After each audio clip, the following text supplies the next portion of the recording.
Well, it's been a while since we've talked about Mrs. Scuttles. She's doing pretty good. Just doing things of a crayfish-like nature. I put out some bloodworms for her, so that always seems to get her to come out of her hiding place and, you know, say hello to everybody. She likes to chill underneath this gigantic airstone that I got. It's actually my oldest airstone. I think it's the first airstone I ever really purchased. Got that from Walmart many years back, but figured needed a little bit more aeration in this tank to help deal with some algae. But, hi Mrs. Scuttles. How are you? Are you being a good scuttly girl? Yeah, you love your bloodworms. Yay! She's like, give it to me. I want all the num-noms. Give me the noms. Ah, yeah. Gives her all that protein. Gotta mix up her diet once in a while. I mainly give her my bottom feeder pellets, which, they're packed with a bunch of good veggies and such. A lot of good calcium to help her with her exoskeleton and all that. But once in a while, I like to spoil her and give her a treat. And she just loves the bloodworms. Don't you, Mrs. Scuttles? Yeah, look at you. You're doing so good. She is truly adorable. She really is just such a gentle soul, too. She's an absolute sweetheart. She wouldn't hurt a fly. In fact, she wouldn't hurt a guppy, either.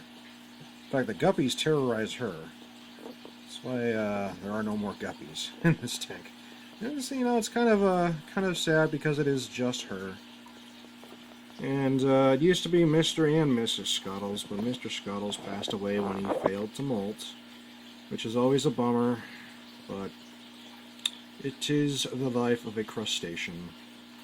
I will eventually get another male Chirax Peckney, so that she'll have someone to walk around and do stuff with. And if you look at my older videos, these guys are just the most absolutely amicable crayfish you could ever hope for.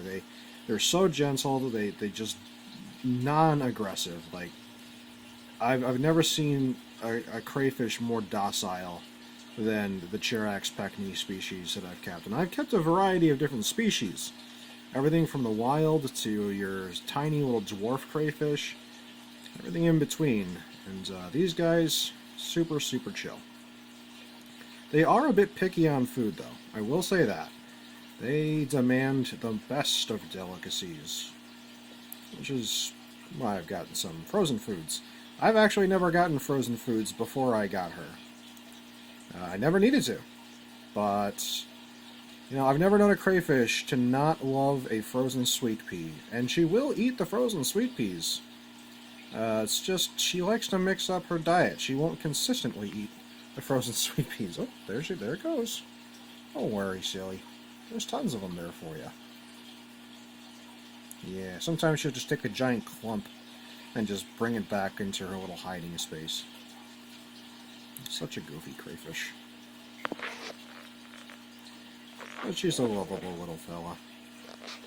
If they weren't so expensive, I definitely would have gotten another one by now, but I have to special order them and have them shipped, and the shipping is prohibitively expensive, because it has to be overnight with these guys. But, what can you do? Eventually. I'll probably end up ordering a bunch of stuff from the same seller and splitting the shipping costs with a few friends when we all order like a big purchase at the same time. So, we'll get it planned out.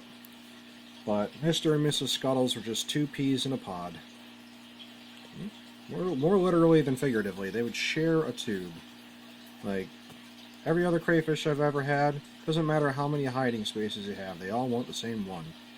But Chirax Peckney, these guys just chill out in the same tube. They would never fight with each other. They would always share a spot. And, they would cuddle up together and just kind of, do their thing. That's what I like about Mrs. Scuttles. She's a gentle soul. But yeah, that's the update on Mrs. Scuttles. Still doing good. Still eating nums. Still scuttling about.